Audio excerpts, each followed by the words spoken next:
નમસ્કાર દર્શક મિત્રો, આજે એક સરસ વિષય લઈને જીએસટીવી આપની સમક્ષ ઉપસ્થિત થયું છે. પુસ્તક પરમ મિત્ર. વાત તો બિલકુલ સાચી છે. માણસ જાતનો સૌથી વધુ વફાદાર અને સૌથી સક્રિય અજોડ કોઈ મિત્ર હોય તો એ પુસ્તક છે.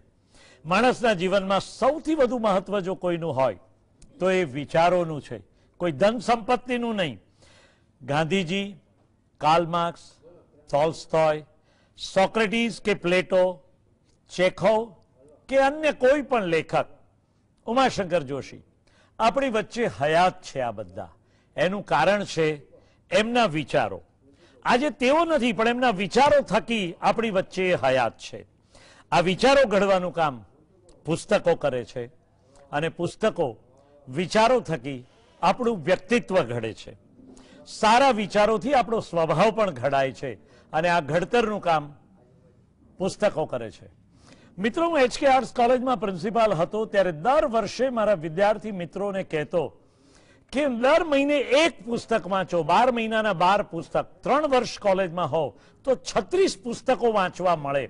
36 લેખકોના પરિચયમાં આવે, 36 પુસ્તકોના પરિચયમાં આવાય. એટલું જ નહીં, 36 પુસ્તકોના લેખકોએ સર્જેલા પાત્રો, ઘટનાઓ અને એની સાથે સાથે આપણી ભાષા કૌશલ્ય વધે. આ વાક્ય રચના થકી આપણને સુંદર વાક્ય લખતા આવડે. ગુજરાતી ભાષાનું લાઘવ શું છે એનો સવાયો પરિચય આપણને થાય. આ બધી બાબત અત્યંત મહત્વની છે અને માટે એક પુસ્તક એ મનુષ્ય જીવનનો અગાઢ મિત્ર છે એમ કહું તો કશું ખોટું નથી. મને એક વાત યાદ આવે છે. આજે 1911માં વડોદરામાં, એટલે કે જ્યારે સયાજીરાવ ગાયકવાડની સરકાર હતી ત્યારે ગાયકવાડી રાજ્યમાં ગ્રામીણ પુસ્તકાલયો શરૂ કરવાનો નિર્ણય કર્યો હતો અને એ સમયે 350 કરતા વધારે પુસ્તકાલયો અસ્તિત્વ ધરાવતા હતા. જ્યારે પુસ્તકો છાપવાના કારખાના નહોતા આપણે ત્યાં, એવા સમયે આવા સુંદર પુસ્તકો એ સમયે ગામડાના ગ્રંથાલયોમાં ઉપલબ્ધ કરાવવામાં આવ્યા હતા. આઝાદીના 70 વર્ષ પછી પણ હજુ તાલુકા કક્ષાએ પણ આપણે પૂરેપૂરા ગ્રંથાલયો પ્રસ્થાપિત કરી શક્યા નથી. બાલભવનો તો બંધ જ થઈ ગયા છે. વિકાસશીલ ગુજરાતમાં આપણે ગ્રંથાલયો બંધ છે, ગ્રંથપાલો પણ નથી અને વાંચે ગુજરાત અભિયાન સક્રિય છે. મિત્રો, અમારે આજે વાત કરવી છે તમારી સાથે ગ્રંથાલય, ગ્રંથપાલ અને પુસ્તકોની. તો વાતની શરૂઆત કરીએ. એમાં અમારી સાથે જોડાયેલા છે મારા પરમ મિત્રો કે જેઓ આજે આપણા સ્ટુડિયોમાં ઉપસ્થિત છે. મારી બાજુમાં બેઠા છે શ્રી છગન ભૈયા. છગન ભૈયા એ MJ લાઇબ્રેરીના સિનિયર મોસ્ટ રિટાયર્ડ થયેલા ગ્રંથપાલ છે અને એમની ઓળખાણમાં વિશેષ વાત તમને જો કરું તો એ MJ લાઇબ્રેરીમાં પટાવાળા તરીકે જોડાયા હતા અને નિવૃત્ત થયા ત્યારે ગ્રંથપાલ થઈને તેઓ નિવૃત્ત થયા છે. તમે સમજી શકતા હશો એક વ્યક્તિનો પુસ્તક પ્રેમ એને ક્યાંથી ક્યાં સુધી લઈ જઈ શકે છે.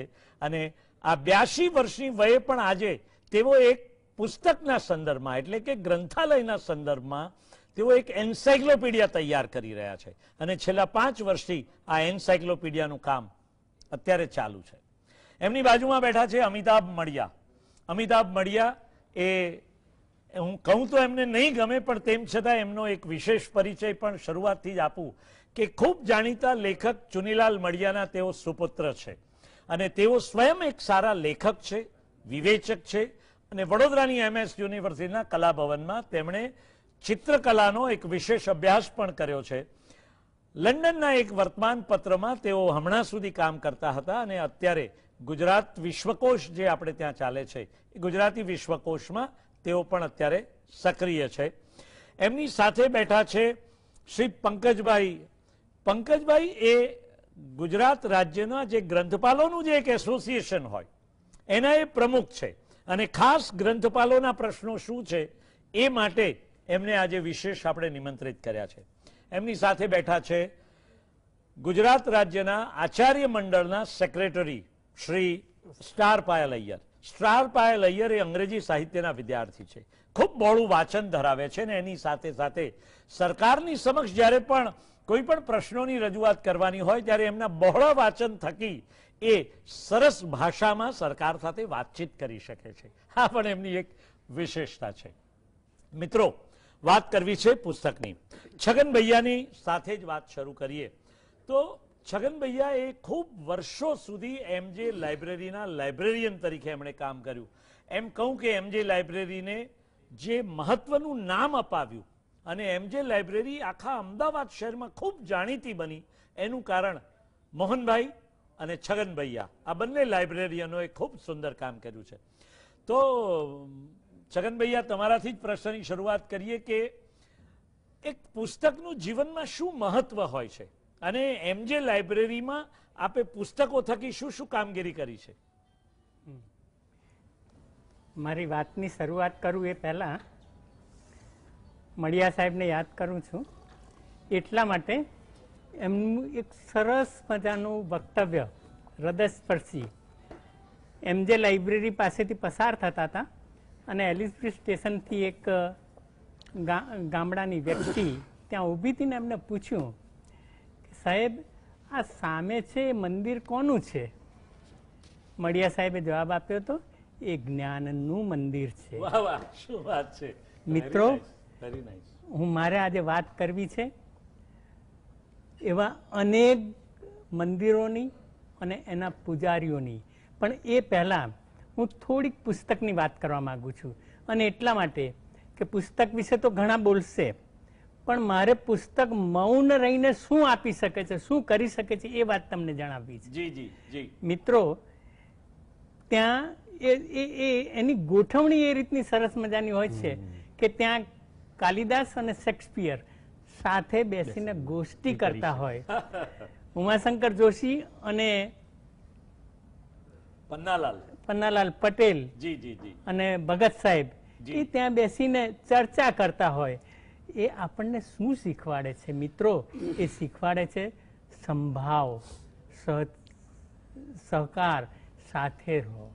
અને બીજું, તમે એની સાથે ગમે તેવું વર્તન કરો, એને ફેંકી દો, ઉચકો ન ઉચકો, ખોળામાં મૂકો કે ન મૂકો, દૂરથી વાંચો કે નજીકથી વાંચો, પણ છતાં એ તમને શું આપે છે? મૌન રહીને પણ મારી સાથે તમે ગમે તેવું વર્તન કરશો તો પણ હું તમારા માટે જ છું અને તમને જ મારાથી જે કંઈ અપાય આપવા માંગુ છું. એની સાથે એક બીજી વાત કરવી છે કે આ મંદિરો આટલા બધા ઊભા થયા, જો કે એ પછી બીજી વાત કરીશ, પણ આ મંદિરોમાં જે મૂર્તિઓ છે પુસ્તકો સ્વરૂપની, એ મૂર્તિઓ આજે જકડાઈ ગઈ છે, સ્થિર બની ગઈ છે. કોઈ નવી મૂર્તિઓ ઘડાતી નથી કે જૂની મૂર્તિઓ ત્યાંથી ખસતી નથી.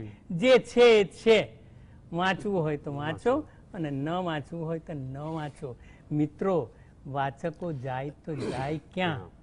તમે તરતા પુસ્તકની વાત કરી, વાંચન અભિયાનની વાત કરી, તમે ઘણું બધું આપ્યું કે ચાલો આમ કરીએ આમ કરીએ, એક દિવસ પૂરતું, 2 દિવસ પૂરતું કે કદાચ અઠવાડિયા પૂરતું, પણ પછી શું? પછી ફરીથી પાછો શૂન્યાવકાશ. આ ન ચાલે. પુસ્તકો, ગાંધીજી એક સરસ મજાની વાત કરી હતી કે એ એવી સરસ મજાની રત્નની ખાણ છે.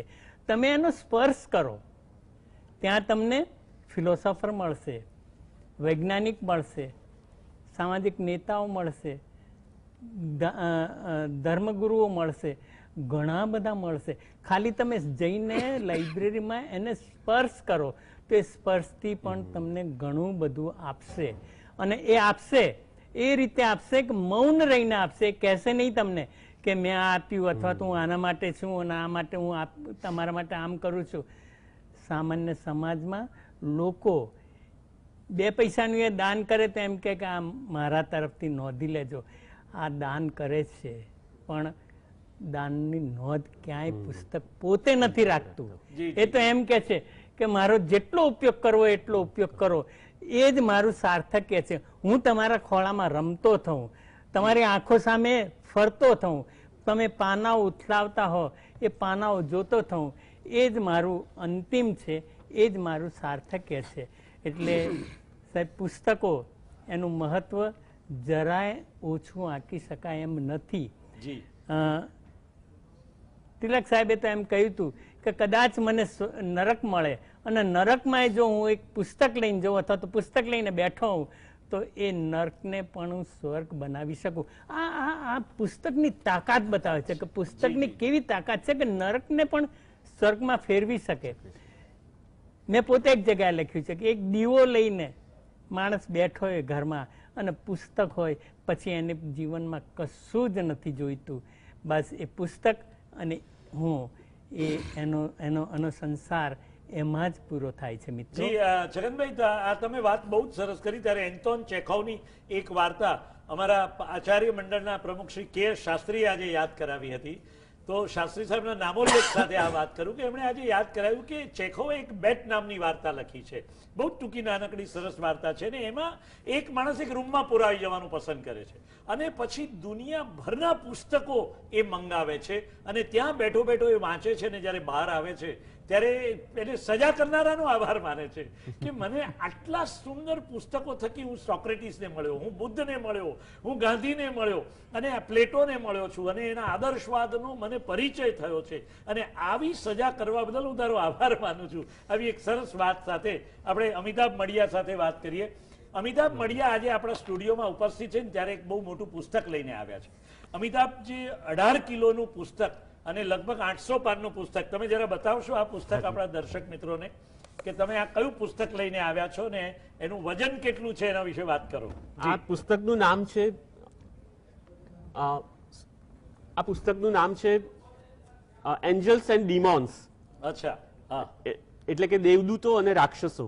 જી જી. એટલે યુરોપની ખ્રિસ્તી કલામાં લગભગ 5મી સદીથી શરૂ કરીને અત્યાર સુધીમાં જે એમની ધર્મ કથાઓને આધારે જે ચિત્રો થયા છે જી જી જી જી એમાં જ્યાં દેવદૂતો અને રાક્ષસોનું દ્વંદ્વનું આલેખન આવે છે એનું એમાંથી ચુનંદા કૃતિઓ 15 સદીઓમાંથી આ લોકોએ કેટલીક મૂકી છે. અને આનું એક વિશેષ ગ્રંથનો એક વિશેષ એ છે કે આજે હાઈ રિઝોલ્યુશન કેમેરાથી બહુ જ સારી ઇમેજ લઈને છાપી છે મોટી સાઇઝમાં, આપ જોઈ શકો છો. જી, થેન્ક યુ અમિતાભ. મહત્વની વાત એ છે કે આટલું સુંદર પુસ્તક તમારા પર્સનલ કલેક્શનમાં છે એ જાણીને અમને બહુ વિશેષ આનંદ થયો છે. અને ખાસ કરીને તમને એ પૂછવાનું મન થાય કે તમે એક લેખકના પુત્ર છો અને તમારી માતા એક ગ્રંથપાલ હતા, એટલે તમે પુસ્તકોની વચ્ચે ઉછળીને મોટા થયા છો. તો તમને શું લાગે છે એક પુસ્તકનું મનુષ્યના જીવનમાં અને વ્યક્તિગત રીતે તમારા જીવનમાં શું મહત્વ છે? હું નાનપણથી પુસ્તકોની વચ્ચે જ મોટો થયો છું અને મારા મમ્મી, અમે ભાઈ બહેનો બહુ નાના હતા ત્યારે રોજ રાતે પોતાની યાદગીરીમાંથી તેમજ બીજી બાળકોની વાર્તાઓની ચોપડીઓમાંથી વાર્તાઓ અમને 1-2 કલાક અમે ઊંઘી જઈએ ને ત્યાં સુધી 2 કલાક સુધી સંભળાવતા હતા. એટલે એક તો એનો પણ અસર પડી છે અને આજુબાજુ પુસ્તકોનું વાતાવરણ હતું. જોકે મારા ઘરમાંથી કોઈએ કંઈ દબાણ કર્યું નહોતું કે હવે તું આ વાંચ, હવે તું આ વાંચ. જે વાંચવાનું મન થયું એ સ્વરુચિથી મન થયું છે અને મને બહુ ગમ્યું છે પુસ્તકો સાથે ઉછેરવાનું. આમ કે જોઈએ તો હું બહુ અંતર્મુખી હતો, એટલે મને બહુ ક્લોઝ ફ્રેન્ડ્સ પહેલા પણ નહોતા ને અત્યારે પણ નથી. ચોપડીઓ ને ચિત્રોમાં ડૂબેલો રહું છું. જી જી જી જી જી. તમે શું પામ્યા છો એ સૌથી મહત્વનું છે આ પુસ્તકો થકી. આનંદ. મને તો આ જાણું કલાકૃતિઓની સામે જ હું કોઈ મ્યુઝિયમમાં કે કોઈ ચર્ચમાં ઊભો હોઉં અને જે ક્લેરિટીથી દેખાય એ ક્લેરિટીથી શિલ્પો અને ચિત્રો મને આ ચોપડીઓમાંથી જોવા મળે છે. જી જી જી. પંકજભાઈ, તમે પુસ્તકો અને પુસ્તકાલયોની વચ્ચે રહેલા છો, તો તમારા જીવનમાં એક પુસ્તકનું શું મહત્વ હોઈ શકે? સૌથી પહેલા તો આ કાર્યક્રમ જે કોઈ દર્શકો જોઈ રહ્યા છે તેને મારા નમસ્કાર. સુભાષભાઈ, આપણે ત્યાં એક વાર્તા પહેલા એવી હતી કે એક રાજાને રાણી હોય, એમાં એક અનમાનિતીની રાણી હતી. તો અત્યારનું જે વાતાવરણ છે એ વાતાવરણમાં ઘણા બધા વિભાગો છે, તેમાં ગ્રંથાલય ક્ષેત્ર એ જાણે અનમાનિતીનો દીકરો હોય અથવા અનમાનિતીની રાણી હોય તેવો અત્યારે એક અહેવાલ ઘાટ ઘડાયો છે. આવો માહોલ છે. પુસ્તક માટે તો એવું સાહેબ કહી શકાય કે બાળકને જે સંસ્કાર આપે છે એમાં 3 બાબત ખૂબ મહત્વની છે. એક તો એના માતા પિતા એને સંસ્કાર આપે છે, બીજા શાળામાં શિક્ષકો સંસ્કાર આપે છે અને ત્રીજું સંસ્કારનો મુખ્ય સ્ત્રોત એ પુસ્તકો છે. જી જ્યારે ભૂતકાળની અંદર આ બધું જ સાચું હતું. આજનો સમય એવો આવ્યો છે કે શાળાના પુસ્તકાલયો બંધ છે, સાર્વજનિક પુસ્તકાલયો બંધ છે, કોલેજની અંદર શિક્ષણ એવું થયું છે કે તમે પાઠ્યપુસ્તકો અથવા એના સંદર્ભ બુકો સિવાય અન્ય પુસ્તકો વાંચી શકવાનો તમારી પાસે ટાઈમ નથી. એટલે પુસ્તકો થકી જે માણસને સંસ્કાર મળતા અથવા એનો ગ્રોથ થતો એ અત્યારે લગભગ બંધ છે એવું કહી તો ચાલે. અને બીજું કારણ એ છે કે અત્યારે મીડિયાના સાધનો એટલા બધા થઈ ગયા છે, મોબાઈલ વગેરે વગેરે, ગૂગલ વગેરે, કે તમારે કોઈ પણ માહિતી જોઈતી હોય તો એ માહિતી તરત સર્ચ કરો એટલે મળે છે. ભલે એ માહિતી કેટલી સાચી છે એ કોઈ ચકાસતું નથી. જ્યારે પુસ્તકોની અંદરથી જે માહિતી મળે એ સચોટ માહિતી હોય છે. પણ અત્યારે પુસ્તકો સાઈડમાં થઈ ગયા છે અને આપણું જીવન એવું થયું છે કે જલ્દીથી કેમ આપણું કામ પૂરું થાય અને આપણે આગળ ચાલીએ એવું લાગે છે કે બધી જ પરીક્ષાઓ એક ડિગ્રી લેવા માટે છે, જીવનને આગળ લાવવા માટે જીવનલક્ષી પરીક્ષાઓ થતી નથી અને એના હિસાબે પુસ્તકોનું વાંચન બહુ જ ઓછું થઈ ગયું છે. તમારી વાત બિલકુલ સાચી છે પંકજભાઈ. પુસ્તકો એ જીવનલક્ષી હોય અને એ પુસ્તકો વ્યક્તિનું વ્યક્તિત્વ ઘડી શકે એ પ્રક્રિયા અત્યારે મંદ પડી ગઈ છે એમ કહીએ તો એમાં જરાય અતિશયોક્તિ નથી. સ્ટાર પાયલ અય્યર, આપ તો આચાર્ય મંડળના સેક્રેટરી છો અને આર.એચ. પટેલ કોલેજનું નેતૃત્વ સંભાળો છો. એક આચાર્ય તરીકે તમારા મનમાં શું છે કે એક ગ્રંથપાલનું એટલે કે એક ગ્રંથાલયનું શું મહત્વ હોય વિદ્યાર્થીના જીવનમાં? મારા પિતાજી લગભગ 45 વર્ષ સુધી આદિશંકરાચાર્ય અને વિલિયમ શેક્સપિયર ઉપર રિસર્ચ કરેલું. જી. ઘરે નાનપણથી પુસ્તકો વચ્ચે જ મોટો થયેલો. માતા પિતા બંને અધ્યાપક હોવાથી નાનપણથી જ પુસ્તકો વાંચવાનો આગ્રહ રાખ્યો હતો. મારી વડનગરની પ્રાઇમરી સ્કૂલ હોય કે પછી મારી પાટણની બીડી હાઈસ્કૂલ હોય, આ બંને જગ્યાએ મને પુસ્તકો વાંચવા માટેની ખૂબ ઇજન પૂરું પાડ્યું હતું. એટલા સુધી કહું તો ચાલે કે ફતેસિંહરાવ લાઇબ્રેરીમાં નાનપણની એક રમત એ હતી કે આપણને ગમતું પુસ્તક, કેમ કે મર્યાદિત પુસ્તકો મળતા હતા, તો આપણું ગમતું પુસ્તક છુપાઈ રાખતા હતા કે બીજા કોઈ લઈ ના જાય અને બીજી વખત હું આવું ત્યારે મને જ આ પુસ્તક મળવું જોઈએ. આટલા બધા પુસ્તક પ્રેમની સાથે હું ઉછર્યો. સાહેબ, મારું પોતાનું એવું માનવું છે કે પુસ્તક વાંચન વ્યક્તિમાં બે બહુ જ અગત્યના ગુણો વિકસાવે છે. એક છે ઇમેજિનેશન, કલ્પના શક્તિ. આજે સાહેબે કીધું એમ બધા જ મીડિયામાં તમે ગૂગલ ખોલો અને બધું જ તમને દેખાઈ જાય એવું ખરેખર ના હોવું જોઈએ, કેમ કે જ્યારે બધું જ દેખાઈ જતું હોય છે ત્યારે તમારી કલ્પના શક્તિનો વિકાસ થતો નથી. અને બાળપણમાં પુસ્તક વાંચનના કારણે મારામાં એક જે ગુણ વધારે વિકસ્યો છે એ છે કોન્સન્ટ્રેશન, ધ્યાન આપી શકવાનું. કેમકે તમે જ્યારે એક પુસ્તક વાંચો છો ત્યારે તમે પુસ્તકમય થઈ જાઓ છો. એ નાનપણની આદત આજે પણ રહેલી છે.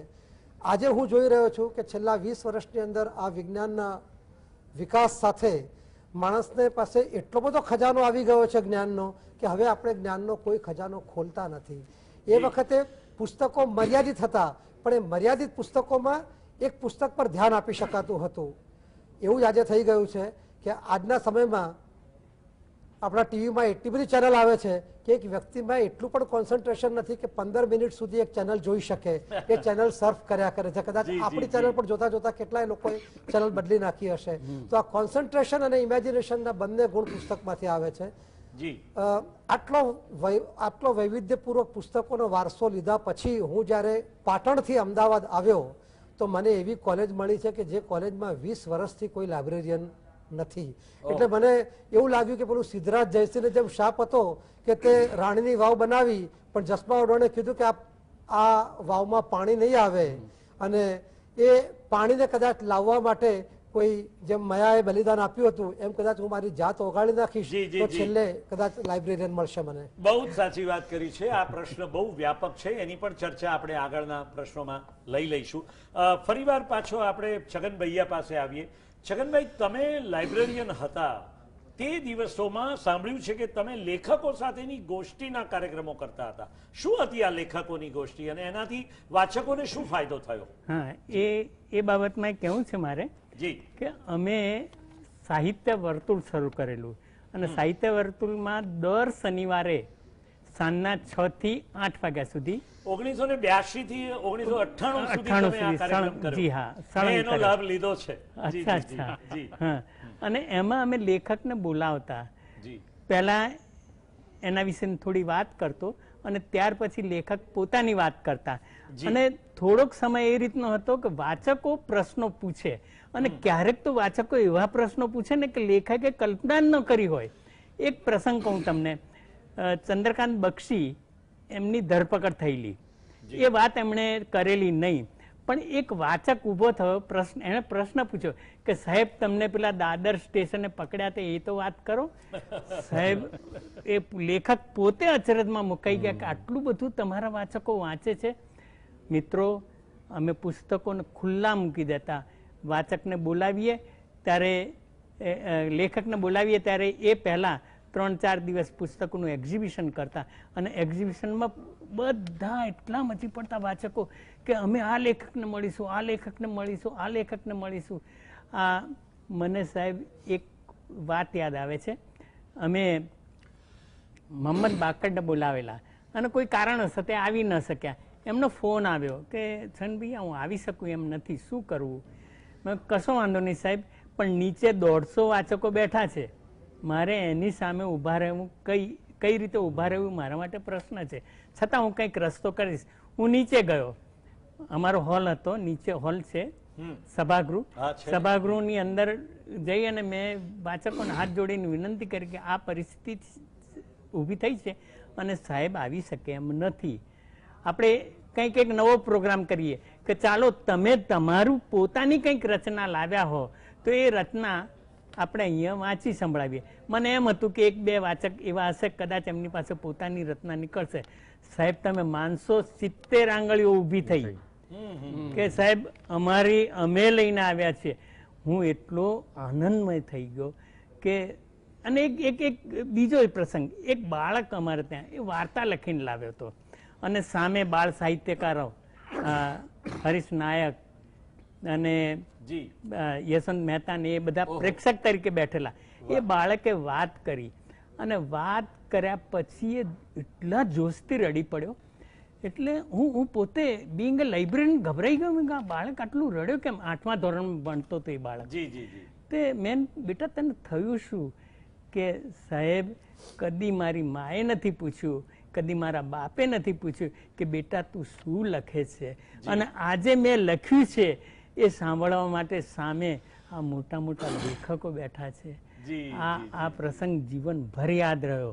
કે અને એક બીજું કે મને આ વાચકનું ઘડતર કઈ રીતે કરવું. વાચક એમને એમ નથી ઊભા થતા. હું મારી વાત કરું, અંગત વાત છે થોડીક. હિન્દી ભાષી છું, મારા પત્ની હિન્દી ભાષી. મેં DDC નું ક્લાસિફિકેશનનું પુસ્તક તૈયાર કરતો હતો, એટલે હસ્તપ્રત હતી. પત્નીને એમ થયું કે કોને હું પરણી કે આ ચોપડીઓમાં જ ને લખવામાં જ પડ્યા રહે છે, એટલે એમણે આખી હસ્તપ્રત ઉપાડીને પાણીમાં ફેંકી દીધી. સાહેબ હું એટલું રડ્યો છું એ દિવસે. પણ મેં નક્કી કર્યું કે જો હું મારી પત્નીને વાચક ન બનાવી શકું તો હું દુનિયામાં કોઈને પણ વાચક નહીં બનાવી શકું. અને આજે પરિસ્થિતિ એ છે કે તમે મારી પત્નીને કોઈ પણ લેખક વિશે પૂછો, અહીંયા આવતો તો, અને આખી વાત સાંભળીને આખી પેનલ એમને તાળીઓથી વધાવી લે છે. It's a wonderful example for all of us. અને બહુ જ આનંદ થયો છગન ભૈયા. આવી જ એક સરસ વાત તમારી સાથે આજે મારે શેર કરવી છે. પાટણની કોટાવાલા કોલેજમાં, એટલે કે જ્યાં લલિતભાઈ પટેલ પ્રિન્સિપાલ છે, એમની જ કોલેજના એક પ્રોફેસર છે આશુતોષ. આ આશુતોષે 130 વર્ષ જૂનું પાટણનું શ્રીમંત ફતેસિંહ લાઇબ્રેરી, જે કનસડા દરવાજા પાસે આવેલું છે, એ લાઇબ્રેરી લોકડાઉનને કારણે સતત બંધ રહી. વાચકો ખૂબ ચિંતામાં મુકાઈ ગયા, અને ત્યાં આવનારા 150 જેટલા વાચકોને સતત પુસ્તકોનો લાભ લેવો હતો, ત્યાં આવતા વર્તમાનપત્રો વાંચવાતા, પણ એ થઈ નહોતું શકતું. આ આશુતોષ નામના પ્રોફેસરે એક વર્ચ્યુઅલ પ્લેટફોર્મ તાત્કાલિક ઊભું કર્યું, અને એ પ્લેટફોર્મ પર દેશ વિદેશથી અસંખ્ય લોકો જોડાયા. અને આપણે આશુતોષને અભિનંદન આપીએ કે એમણે ફ્રી સોર્સિસથી લોકોને જોડીને વર્ચ્યુઅલ લાઇબ્રેરી ઊભી કરી છે. એક પ્રોફેસર શું કામ કરી શકે એનું આ એક જીવતું ઉદાહરણ છે. અભિનંદન આપીએ લલિત પટેલને અને એમના પ્રોફેસર આશુતોષને. અને આ વાત સાથે જ લઈએ અહીંયા એક નાનકડો વિરામ. ફરી એકવાર પરમ મિત્ર પુસ્તક કાર્યક્રમમાં આપનું સ્વાગત કરીએ છીએ દર્શક મિત્રો. અને અગત્યની બાબત એ છે કે એક પુસ્તક મનુષ્યના જીવનમાં કેટલું બધું પરિવર્તન લાવી શકે છે.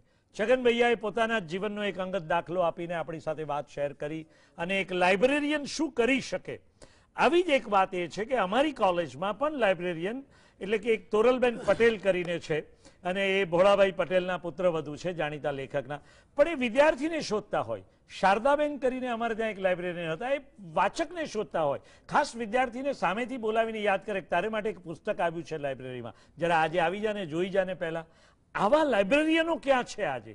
આ બહુ મહત્વનો સવાલ છે.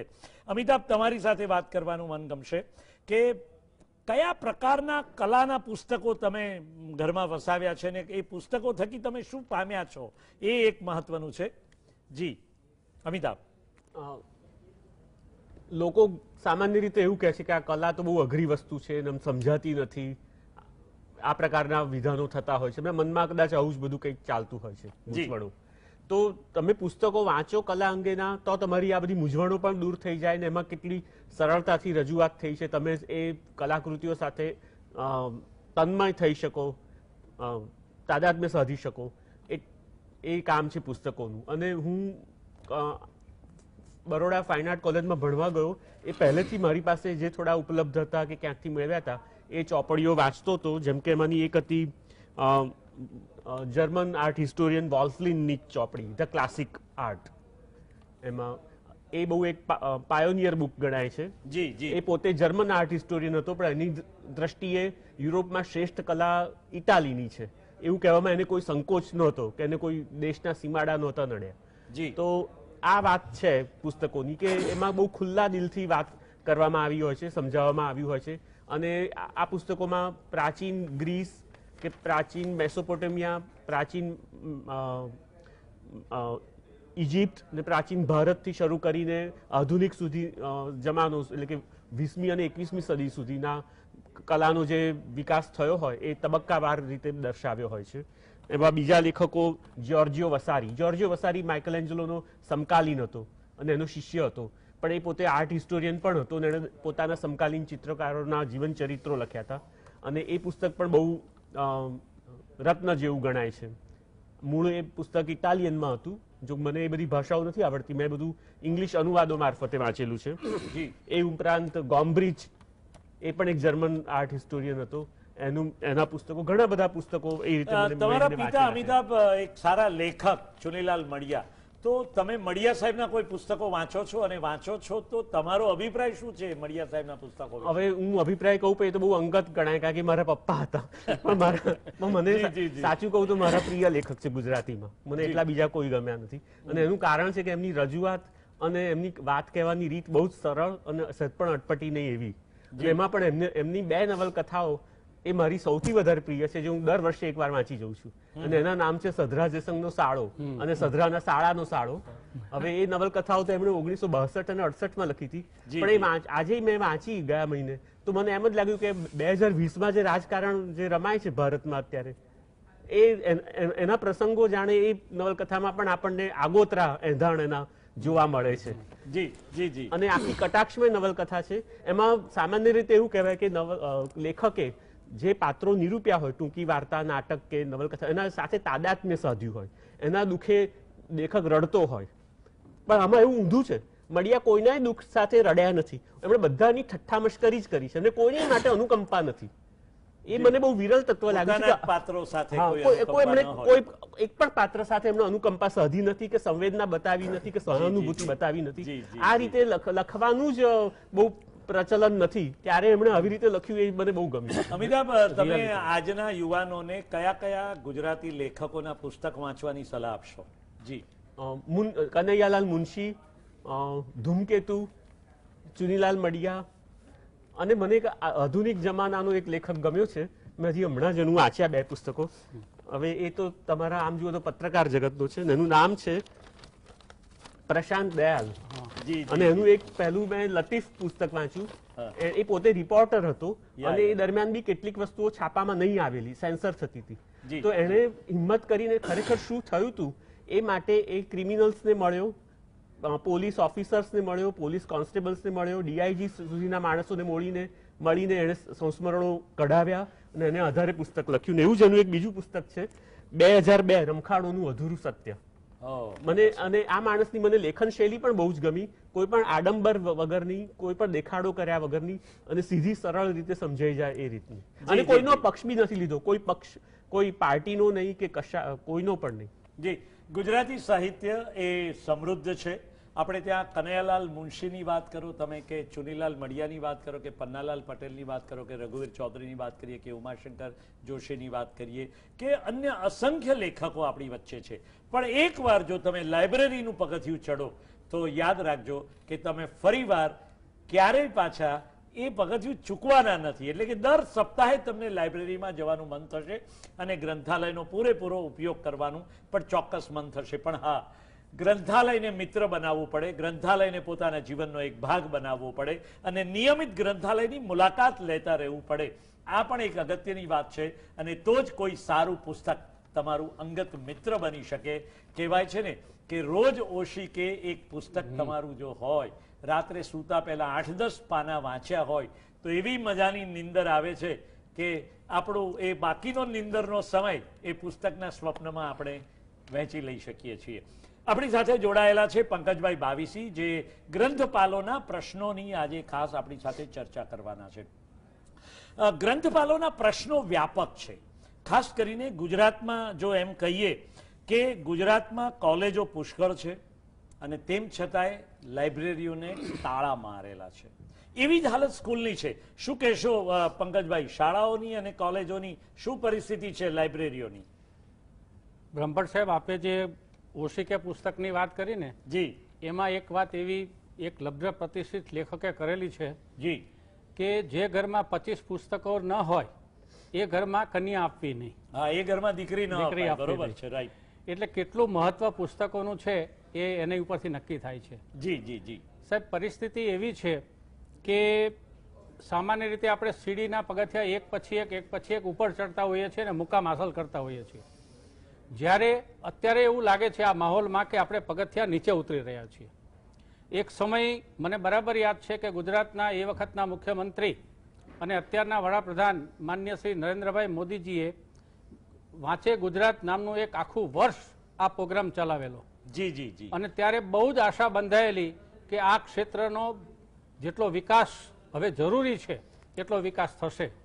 પણ અત્યારની પરિસ્થિતિ એવી થઈ ગઈ છે કે મંદિરો છે પણ પૂજારીઓ નથી.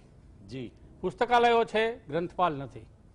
ગ્રંથપાલ ઉચ્ચતર માધ્યમિક શાળાના પ્રમાણમાં જો હું આપને વાત કરું તો કદાચ સેટ ટાઈમ વધારે લઈશ, પણ 1976માં શિક્ષણની પદ્ધતિ બદલાઈ ત્યારે 11મા ધોરણ અને કોલેજનું પ્રી એ બંને ભેગા કરીને ઉચ્ચતર માધ્યમિક શિક્ષણ શરૂ કર્યું અને ત્યારે એક ગ્રંથપાલની પોસ્ટ એમાં નક્કી કરવામાં આવી. જી. અને એ શાળાને પોસ્ટ મળે કે જેની પાસે 100 વિદ્યાર્થી હોય અને લાઇબ્રેરીમાં 3000 પુસ્તકો હોય. એ વખતે 600-700 હાયર સેકન્ડરી હતી એટલે આ પોસ્ટો લગભગ બધી ભરાયેલી. પણ ત્યાર પછીનો સમય એવો આવ્યો કે 2 ક્લાસ ન થાય, વિદ્યાર્થીની સંખ્યા ન થાય, એટલે 100 વિદ્યાર્થીની જગ્યાએ 2 ક્લાસ લીધા અને એમ પણ થોડોક સમય ચાલ્યો. પણ આજની પરિસ્થિતિ એવી છે કે ગુજરાતની અંદર સામાન્ય રીતે 2500 જેટલી હાયર સેકન્ડરી છે, પણ એમાં ગણીને ગણી શકાય એટલી સંખ્યામાં લાઇબ્રેરીની જગ્યાઓ છે. અને એવું બને છે કે જે જગ્યા લાઇબ્રેરી નિવૃત્ત થાય એ જગ્યા પછી સમાપ્ત કરી દેવામાં આવે છે, નાબૂદ કરી દેવામાં આવે છે, અથવા તો એ જગ્યા ઉપર ફાજલ કોઈ ક્લાર્ક કે શિક્ષકને ત્યાં મૂકવામાં આવે છે કે જેને કદી લાઇબ્રેરીનું જ્ઞાન જ નથી. પોતે વાંચ્યું છે કે નહીં એ વાત તો એક બાજુ મૂકીએ, પણ એક લાઇબ્રેરીનો વિકાસ કરી શકવાનો નથી. અને બીજી એક ફરિયાદ એવી છે કે વિદ્યાર્થીઓ વાંચતા નથી. સાહેબ, પ્રાઇમરી હોય કે માધ્યમિક હોય કે હાયર સેકન્ડરી હોય, એના વિદ્યાર્થીઓને આપણે પાકા ઘડે કાંઠા ન ચડે એ વખતે જ એને એ તરફ વાળવા જોઈએ. અને જેમ એનો એક દાખલો આપું કે આપણે રતનપોળમાં જઈએ છીએ તો ત્યાં હજારો કાપડની દુકાન છે, તો ત્યાં જે બહાર માણસો ઊભા હોય છે એ આપણને આવકારે છે, ખેંચી જાય છે, આવો ખરીદી કરો. તો એ પ્રમાણેના પ્રયત્નો પણ આપણે કરવા જોઈએ. હું આપને અમારી નવરંગ શાળાનો દાખલો આપું કે અમે તો અમારા ટાઈમ ટેબલની અંદર ગ્રંથાલયનો એક પીરિયડ મૂક્યો હતો અને એ પીરિયડમાં વિદ્યાર્થીઓને લાઇબ્રેરીમાં લાવવાના અને એને લાઇબ્રેરીમાંથી યોગ્ય પુસ્તક એને જોઈએ, લે, વાંચે. જી. હું એવું નથી કહેવા માંગતો કે 60 વિદ્યાર્થીઓ વાંચતા, અમુક વિદ્યાર્થીઓ વાંચતા, અમુક પાના ફેરવતા, પણ એ બાને પુસ્તકો સાથેનો એનો પરિચય થતો. બીજું અમે એવું કરતા કે જે શિક્ષક નહોતા આવ્યા અને એ પીરિયડની અંદર બીજા કોઈ શિક્ષક જાય તો અમે એ શિક્ષકને 60 થી 70 સામાયિક મેગેઝિન આપતા અને એ મેગેઝિન દરેક વિદ્યાર્થીને ક્લાસમાં આપવામાં આવતું કે ભાઈ તમે આમાં થોડું વાંચો. એટલે એ પણ પ્રયત્ન આપણે કરવા પડશે, કારણ કે જો વિદ્યાર્થીઓ આ ઉંમરમાં નહીં વાંચે તો ભવિષ્યમાં એને ટેવ પડવાની જ નથી, એ હકીકત છે. માટે હું તો સરકારશ્રીને પણ વિનંતી કરું છું કે આપ હાયર સેકન્ડરી હોય કે કોલેજ હોય કે સાર્વજનિક પુસ્તકાલય હોય કે યુનિવર્સિટી હોય, ગમે ત્યાં જ્યાં લાઇબ્રેરીની ગ્રંથપાલની જગ્યા ખાલી છે એ જગ્યામાં ઉપર પહેલા ગ્રંથપાલની નિમણૂક કરો, એટલે કે પૂજારીની નિમણૂક કરો અને પૂજારીની નિમણૂક થશે તો એ મંદિરની અંદર બધું જ વ્યવસ્થિત થતું જશે. જી જી જી, તમારી વાત બિલકુલ સાચી છે. સ્ટાર પાયલ, તમે કોલેજના પ્રિન્સિપાલ છો અને આચાર્ય મંડળના સેક્રેટરી છો, તો તમને શું લાગે છે ગ્રંથાલયોની આજે કોલેજોમાં શું પરિસ્થિતિ છે અને ગ્રંથપાલો છે કે નથી અત્યારે? અત્યારે જોવા જઈએ તો એકંદરે સમગ્ર ગુજરાત રાજ્યમાં 356 ગ્રાન્ટેબલ કોલેજો આવેલી છે. જી. એમાંથી લગભગ 250 કોલેજોમાં ગ્રંથપાલ નથી. આ આશ્ચર્યજનક આંકડો છે સ્ટાર, તમારી બહુ પાસે. આશ્ચર્યજનક સાથે બહુ દુઃખદ આંકડો છે કે, અને વધારેમાં સુભાષભાઈ પરિસ્થિતિ એવી છે કે આ સંખ્યા છેલ્લા 15 થી 20 વર્ષથી ખાલી છે. 20 વર્ષથી લાઇબ્રેરિયન નથી 20 વર્ષથી નિમાયા નથી. તો સરકાર વાંચે ગુજરાત અભિયાન તો ચલાવે છે, તો સરકારને ખ્યાલ નથી આવતો કે લાઇબ્રેરીમાં લાઇબ્રેરિયન ના હોય તો વાંચે ગુજરાત અભિયાન સફળ કેવી રીતે થાય? વિદ્યાર્થીઓ, અમને પણ એ જ બહુ જ એક દુઃખદ બાબત છે કે વિદ્યાર્થીઓનું આ સમયમાં શિક્ષણ આખું ગાઈડ લક્ષી થઈ ગયું છે, કારણ કે જો પુસ્તકો કોલેજ પ્રોવાઈડ જ ના કરી શકતી હોય તો વિદ્યાર્થીઓ પુસ્તક તરફ વળશે કઈ રીતે? જી. બીજો પ્રશ્ન વહીવટી એવો થાય છે કે મારી કોલેજમાં 30,000 પુસ્તકો લાઇબ્રેરીમાં છે, પણ એની સંભાળ કોણ રાખે? ગ્રંથપાલ એ બહુ જ અગત્યનો વ્યક્તિ છે કે જે ગ્રંથનું પાલન કરે છે, ગ્રંથોને સાચવે છે. અને હવેના જમાનામાં જોવા જાઓ તો લાઇબ્રેરીને માત્ર લાઇબ્રેરી કહેવી એ પૂરતી નથી. It is a knowledge resource centre. Yes, very true. Knowledge resource centre છે કોઈ પણ લાઇબ્રેરી. એને એ પ્રમાણે છે. અને હું તમને બીજું પણ કહું કે ગ્રંથપાલનું કામ પણ ખાલી કારકુનીનું કામ નથી કે જેને પુસ્તક માત્ર રાખવાના છે અને આપવાના છે એવું કામ નથી. આજનો ગ્રંથપાલ એટલો સ્માર્ટ હોવો જોઈએ કે જ્યારે વિદ્યાર્થી એ કોઈ પણ વિષયને લઈને આવે તો ગ્રંથપાલને ખબર હોવી જોઈએ કે આ વિષયને લગતા કયા પુસ્તકો છે કે જે એને ઉપયોગી થશે. જી. આ પ્રકારના સ્માર્ટ, હા, હું સદનસીબે હું ચોક્કસપણે આપે જે પાટણની વાત કરી તો પાટણની મારી પીકે કોટાવાલા આર્ટ્સ કોલેજમાં વલ્લરીબેન છે, બહુ જ એક્ટિવ છે લાઇબ્રેરિયન. તો અહીંયા ગુજરાત યુનિવર્સિટીમાં યોગેશભાઈ પારેખ જે આસિસ્ટન્ટ લાઇબ્રેરિયન તરીકે સેવા આપી રહ્યા છે, એ ઇન્ચાર્જ છે અત્યારે. એ ઇન્ચાર્જ છે. એમને ફૂલ ફ્લેજ ગ્રંથપાલનો હોદ્દો નથી મળ્યો. એટલે હવે હું આપને એ વાત કહેવા જઈ રહ્યો છું કે સુભાષભાઈ, કોલેજોને તો આપ છોડો, પણ સવાલ આવે છે યુનિવર્સિટીઓનો. ગુજરાત રાજ્યમાં આટલી બધી યુનિવર્સિટી પૈકી માત્ર 2 જ યુનિવર્સિટી એવી છે, MS યુનિવર્સિટી અને સૌરાષ્ટ્ર યુનિવર્સિટી, કે જેમાં લાઇબ્રેરિયનની પોસ્ટ ભરેલી છે. પણ તો પછી જ્યાં લાઇબ્રેરિયન નથી, યુનિવર્સિટીમાં લાઇબ્રેરિયન નથી, તો વાઇસ ચાન્સેલર શું કરે છે આ બાબતે? કોલેજો અને યુનિવર્સિટીમાં ફરક એ છે કે કોલેજોમાં અંડરગ્રેજ્યુએટ ટીચિંગ છે, એના કરતાં પણ જે યુનિવર્સિટીની લાઇબ્રેરી છે એનું મહત્વ એટલા માટે છે કેમ કે યુનિવર્સિટીની લાઇબ્રેરીમાં તો PhD, MPhil અને માસ્ટર્સ કરતા વિદ્યાર્થીઓ ભણવા આવતા હોય છે. હવે જો એ લોકો સંદર્ભ ગ્રંથ વાંચ્યા સિવાય માત્ર તૈયાર જવાબોના આધારે બહાર પડે તો આપણે એક કેવી નવી પેઢીને તૈયાર કરવા જઈ રહ્યા છીએ, એ ખરેખર બહુ ચિંતાજનક વિષય છે. જી જી જી, તમારી વાત બિલકુલ સાચી છે. ગ્રંથાલયો છે, ગ્રંથાલયોમાં સરસ મજાના ગ્રંથ છે, પણ એનો પાલક ખોવાયો છે ક્યાંક. સરકારે આ પાલકોને શોધીને એમાં બેસાડીને નિમણૂક કરી દેવાની તાતી જરૂરિયાત છે. સરકારના પ્રતિનિધિઓ જો અમારો આ કાર્યક્રમ સાંભળતા હોય તો એમને 2 હાથ જોડીને અમે વિનંતી કરીએ છીએ કે ગુજરાતમાં વાંચે ગુજરાત અભિયાન ચાલતું હોય અને જો તમારી પાસે લાઇબ્રેરિયન ન હોય, લાઇબ્રેરી જો સલામત ન હોય, એની અંદરના ગ્રંથો બાળકો સુધી પહોંચે એ વ્યવસ્થાનું આયોજન ન થયું હોય તો કેવી રીતે ચાલી શકે? કોલેજોમાં ગ્રંથપાલ ન હોય, સ્કૂલમાં ગ્રંથપાલ ન હોય, યુનિવર્સિટીની લાઇબ્રેરીમાં ગ્રંથપાલ ન હોય, આ સંજોગોમાં કઈ રીતે લાઇબ્રેરીઓ ચાલી શકે? અને વાંચે ગુજરાત અભિયાન શું માત્ર આપણે કાગળ પર જ ચલાવવાનું છે? લોકો પુસ્તકોની પરબ બનાવે છે. હવે તો દર રવિવારે અમદાવાદ જેવા શહેરોમાં તો ઠેર ઠેર ખૂણે ખાંચરે લોકો પુસ્તકો આવીને ઢગલો કરીને બેઠા હોય છે. આપણે જાણીએ છીએ કે અમદાવાદમાં ગુજરી બજાર ભરાય છે ત્યારે ઘણા વયોવૃદ્ધો પુસ્તકોના ઢગલાઓ વચ્ચે આપણને મળી આવે છે અને ખૂબ જાણીતા લેખકોના પુસ્તકો બહુ જ નજીવી કિંમતે ગુજરી બજારમાંથી ઉપલબ્ધ થતા હોય છે. અસંખ્ય પ્રોફેસરો, અસંખ્ય વાચકો આ ગુજરી બજારમાંથી સસ્તી કિંમતે પુસ્તકો લઈ આવતા હોય છે. મિત્રો, પુસ્તક એ બહુ જ મહત્વનું છે અને પુસ્તકોથી માણસનું જીવન સભર બને છે. પણ આ સભર બનાવનારો ગ્રંથપાલ આજે ખોવાયો છે. સરકાર આંખ આડા કાન કરી રહી છે અને ગ્રંથપાલોની નિમણૂક ન થાય તો એક પણ ગ્રંથાલય સલામત નથી. એ વાત પણ એટલી જ સાચી છે. છગનભાઈ, આપ શું કહેશો? આનો ઉકેલ શું? કેવી રીતે આપણે ઉકેલ લાવીશું? હા, 2001માં જી આપણા ત્યાં ગ્રંથાલય ધારો મંજૂર કરવામાં આવ્યો. જી એની પાછળનો હેતુ એ હતો કે ગ્રંથાલયોની સ્થાપના કરવી, એનો નિભાવ કરવો અને એનો વિકાસ કરવો. જી જી 2001 અને 2020 19 વર્ષ વીતી ગયા. એક ધારો માત્ર એ ગેઝેટની અંદર જ છે, એમાંથી બહાર આવ્યો નથી. એટલે સૌથી પહેલા તો એ કરવા જેવું છે કે આ ગ્રંથાલય ધારાનું અમલીકરણ થાય તાત્કાલિક. એ માટે સરકારે પગલાં લેવા જોઈએ અથવા તો એ તરફ જાગૃતિ બતાવવી જોઈએ. ગ્રંથાલય ખાતાએ પણ એ બાબતે જાગૃતિ બતાવવાની આવશ્યકતા છે. એક બીજી વાત મારે કરવી છે વાચકો માટેની. આજે વાચક ખોવાઈ ગયો છે, પણ કદી તમે એવો કોઈ સર્વે કર્યો છે શા માટે વાચક ખોવાઈ ગયો છે? શા માટે એવા પુસ્તકો નથી રચાતા કે જે વાચકને જકડી રાખે? આજે કનૈયાલાલ મુનશી કે ગુણવંત આચાર્ય કે મળિયા સાહેબ નથી, એમની અવેજમાં એવા લેખકો આજે ક્યાં છે? એવું પ્રશિષ્ટ સાહિત્ય આજે ક્યાં રચાય છે? હશે, ઘણી બધી મીઠી વીરડીઓ હશે, હું બધાને એક સાથે નથી કહેતો, પણ છતાંય આ બાબત પરત્વે ધ્યાન દોરવાનું આવશ્યક છે. એક બીજી ગ્રંથપાલો માટેની એ વાત કરું. મિત્રો, આજે ગ્રંથપાલોનું એક સર્વેક્ષણ કરવામાં આવે કે શું ગ્રંથપાલો વાંચે છે ખરા? બહુ મોટો પ્રશ્ન છે આ, બહુ જ મોટો પ્રશ્ન. એની પાછળનું કારણ છે, હું તો ડિપ્લોમાથી માંડી અને એમલિપ સુધીના વર્ગો લઉં છું.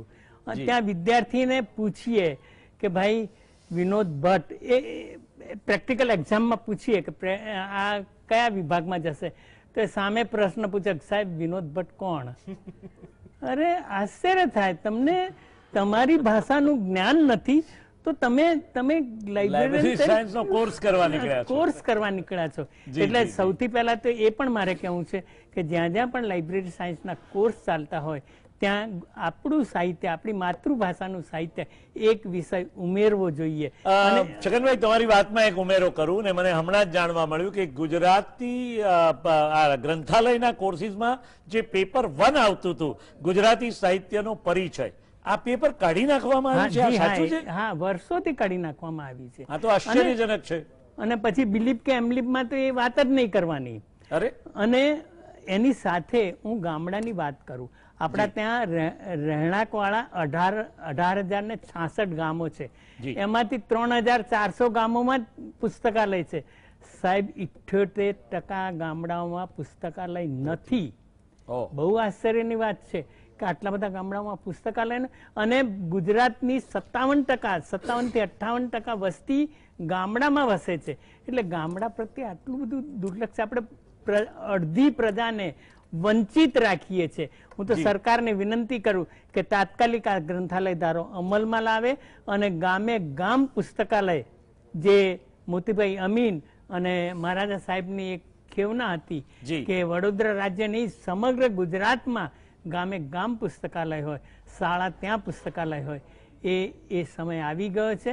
સૌએ જાગવું જોઈએ. છગનભાઈ, હું તમારી વાતમાં એક પૂર્તિ કરીશું. એક એવી કોલેજને ઓળખું છું કે જેના પ્રોફેસર ગોવર્ધન બંજારા કરીને NSSના પ્રોફેસર હતા અને એમણે ધૂમકેતુના ગામમાં એકવાર NSSનો કાર્યક્રમ કર્યો. એટલે NSSનું સફાઈ અભિયાન પતે ને પછી રોજ રાત્રે ચર્ચા વિચારણા થાય. એમને પહેલી વાર ખબર પડી કે આ ધૂમકેતુનું ગામ હોવા છતાં અહીંયા કોઈ પુસ્તક વાંચતું નથી, કોઈ લાઇબ્રેરી નથી ને ત્યાં આવેલી શાળામાં પણ લાઇબ્રેરી નથી. એ NSSના ઓફિસર એ ગામમાં પૈસા એકત્રિત કરીને એ શાળાને 1000 પુસ્તકોની લાઇબ્રેરી ભેટ આપીને NSS નો કેમ્પ બહાર નીકળ્યો હતો. આવું એક સરસ કામ આ પ્રોફેસર ગોવર્ધન બંજારાએ એ વર્ષોમાં કર્યું હતું અને ધૂમકેતુના ગામમાં આ લાઇબ્રેરી ઊભી કરવામાં આવેલી હતી. જી અમિતાભ, ખાસ કરીને અત્યારે ડિજિટલ મીડિયાનો જમાનો છે અને ડિજિટલ મીડિયા પર જો પુસ્તકો વાંચવા હોય તો તમે શું સલાહ આપશો? આપણે ક્યાં ક્યાં આ મીડિયાનો ઉપયોગ કરીને પુસ્તકો વાંચી શકાય અત્યારે? હવે આપણે જોઈએ છે કે 10-12 વર્ષના છોકરાથી માંડીને 90 વર્ષના વૃદ્ધોના હાથમાં સ્માર્ટફોન હોય છે જી. અને એમાં ઘણું બધું મળી શકે એમ છે. જેમ કે આપણે જેમને ગુજરાતી સાહિત્યનો શોખ હોય એ લોકો માટે gujlit.com એવું એક વેબસાઇટ છે. ગઝલો માટે એક અલાયદું પ્લેટફોર્મ છે. એ ઉપરાંત કવિતા માટે, નિબંધો માટે, ટૂંકી વાર્તાઓ માટેના પ્લેટફોર્મ્સ છે અલગ અલગ. આ બધા મોટે ભાગે નિઃશુલ્ક હોય છે. ગુટન વેબસાઇટ અને ગુટનબર્ગ વેબસાઇટ પર તમને ક્લાસિક ગ્રંથોની PDF ભલે ગમે તેટલી મોટી હોય એ આખી તમને મળશે. એ પણ વિના મૂલ્યે છે. એ ઉપરાંત બી અમુક વેબસાઇટ છે, મને એકદમ જીભને ટેરવે નામ નથી આવતા. ગૂગલ પર બી જઈ શકાય, એમેઝોન ઉપર પણ. અને આ નેટ ઉપર જો કોઈને પુસ્તકો વાંચવા ગમતા હોય તો આ અમિતાભે સાચી જ વાત કરી. અને આ બધી બીજો એક ફાયદો એ છે કે જેમ કે આર્ટની ચોપડીઓ જે કોઈ ખરીદતું ના હોય એના બુક સ્ટોરમાં તો આવવાની નથી, તો એ તમે નેટથી ફ્લિપકાર્ટ છે કે એમેઝોન વેબસાઇટ છે એના પરથી તમે ખરીદી શકો છો જી. અને જે પ્રમાણમાં રેર કહી શકાય એવી ચોપડી મંગાવી શકો છો. પણ નેટ પર પુસ્તકો વાંચવા ગમે કે પથારીમાં પગ લાંબા કરીને હાર્ડ કોપી જેવું? હાર્ડ કોપી એ હાર્ડ કોપી છે. હા, અને સોફ્ટ કોપી ક્યાંથી પહોંચી ના વળે. જી જી જી જી જી, વાત સાચી છે તમારી. તમે શું કહેશો ભાવિસી સાહેબ? પુસ્તક વાચકો સુધી પહોંચે એ માટે ગ્રંથપાલે શું પ્રયત્નો કરવા જોઈએ? એ પહેલા હું એક બે બાબત ઉપર આપનો પ્રકાશ પાડીશ. જી. એક તો ભૈયા સાહેબે જે વાત કરી કે વર્ગો લેવા જાય છે લાઇબ્રેરી સાયન્સના. હા. હવે ગ્રંથાલય શિક્ષણ જ્યાં જ્યાં અપાય છે ત્યાં પણ કદાચ એવી પરિસ્થિતિ મેં જાણવા મળી છે કે એ શિક્ષણ આપનારા અધ્યાપકોની પણ સંખ્યામાં તૂટો છે. પૂરતા અધ્યાપકો ત્યાં પણ નથી. એટલે જે શિક્ષણ આપે છે ત્યાં જ જો આવી પહેલી ખોટ વર્તાતી હોય તો એ કેટલું જ વ્યાજબી છે. બીજી બાબત એ છે કે અભ્યાસ ઉપરથી એવું જાણવા મળ્યું છે કે વિદ્યાર્થીઓ પાસે ઇતર વાંચન ન હોવાથી અથવા તો ન કરતા હોવાથી કે ન કરે એના માટે પ્રયત્ન કરતા હોવાથી ગુજરાતી વિષય જે છે એ બોર્ડની અંદર ગુજરાતી વિષયમાં વિદ્યાર્થીઓ બહુ જ નાપાસ થાય છે. કારણ કે બીજું વાંચન વાંચી શકતા નથી કે વાંચતા નથી. એના હિસાબે ગ્રામેટિકલ ભૂલો અથવા તો વાક્ય રચનાઓ એમાં પણ એને બહુ જ ભૂલો થાય છે ને એ નાપાસ થતા હોય છે. હવે આ બધાના ઉકેલ માટે મેં પહેલા જે કહ્યું એ પ્રમાણે વાતને ફરી પણ દોહરાવું છું હું કે જ્યાં જ્યાં ગ્રંથાલય છે ત્યાં ગ્રંથપાલ ન હોય તો ત્યાં પહેલા સૌથી પહેલા એની ભરતી કરો. જી. જો ભરતી કરશો તો એ ગ્રંથપાલ ગ્રંથાલય થકી વિદ્યાર્થીઓને પુસ્તકો, સામાયિકો વગેરે વાંચવા માટે કોઈ પણ પ્રકારે પ્રયત્ન કરશે અને એ વિદ્યાર્થીઓ વાંચન તરફ વળશે. બીજી એક વાત બહુ અગત્યની છે કે એવું નથી કે કોઈ પ્રયત્ન કરતા પણ નથી. જી. મેં અત્યારના જે ગ્રંથાલય ખાતાના અધિકારી છે એમાં પણ ઘણા એવા અધિકારી છે કે જેમને ઘણું કરવું છે.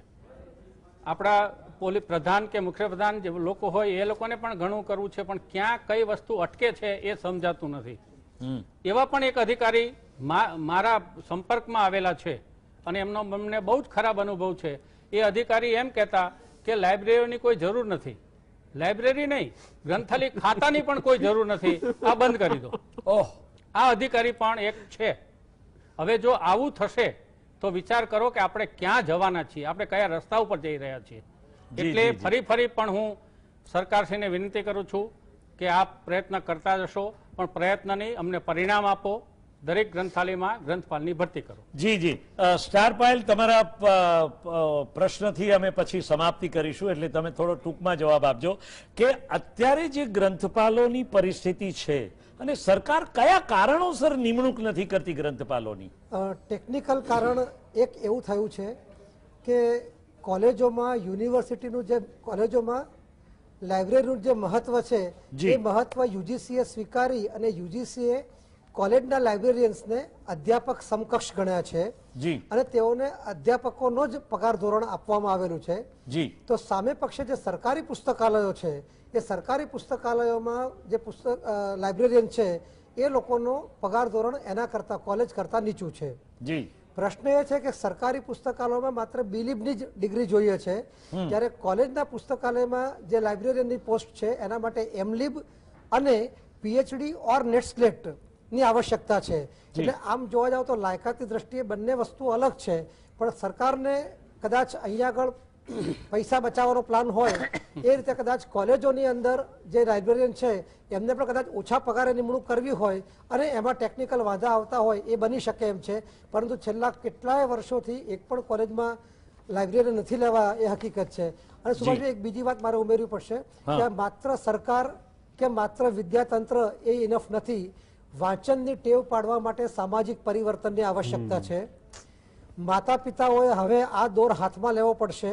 જેમ આપણે ઘરમાં રોજ આરતી કે નમાઝ પડતી વખતે બીજું બધું જ બંધ કરીને માત્ર આરતી કરીએ છીએ ને, એવી રીતે કદાચ દરેકે દરેક ઘરમાં એવી ટેવ પાડવી પડશે કે 15 કે 20 મિનિટ એક એવી ફાળવો કે 20 મિનિટ ઘરના બધા જ સભ્યો એક સાથે બેસીને માત્ર વાંચન કરે.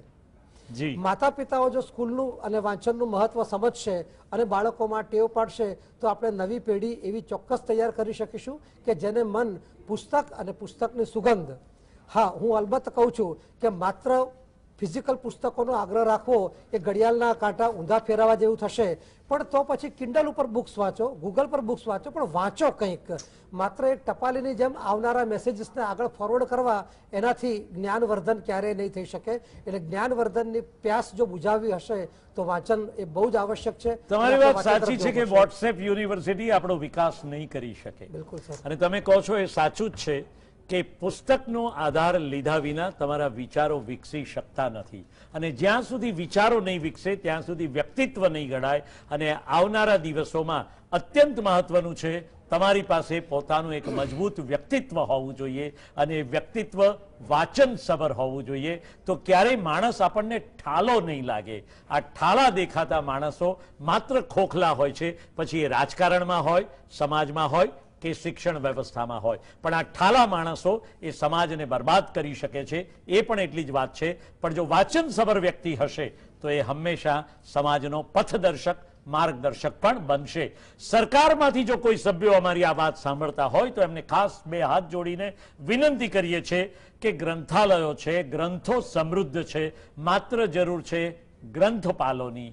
તો આ ગ્રંથપાલોની એટલે કે જ્ઞાન મંદિરના પૂજારીની તાકીદે નિમણૂકો કરો અને એ નિમણૂક થકી વિકાસશીલ ગુજરાતનું એક ઉદાહરણ પૂરું પાડો કે જેથી કરીને વાંચે ગુજરાત અભિયાન સતત સફળ રહે. અમારી આ ચર્ચામાં જોડાયેલા રહ્યા શ્રી છગનભૈયા, અમિતાભ મડિયા, શ્રી મુકેશભાઈ બાવીસી, પંકજભાઈ બાવીસી અને સાથે રહ્યા સ્ટાર પાયલ અય્યર. આપ સૌ મિત્રોનો ખાસ હું ઋણ સ્વીકાર કરું છું. Thank you very much for joining with us. મિત્રો, જીએસટીવી અવારનવાર અનેક સળગતા પ્રશ્નો સમાજના લઈને તમારી સમક્ષ ઉપસ્થિત થાય છે. અમારું ધ્યાન દોરતા રહેજો. જ્યારે જ્યારે તમને કોઈ સમાજમાં સળગતા પ્રશ્નો લાગે ત્યારે પ્રશ્નોને લઈને જીએસટીવી હંમેશા પ્રજાની પડખે ઊભું રહેનારું એક અગત્યનું માધ્યમ છે. જોતા રહો જીએસટીવી.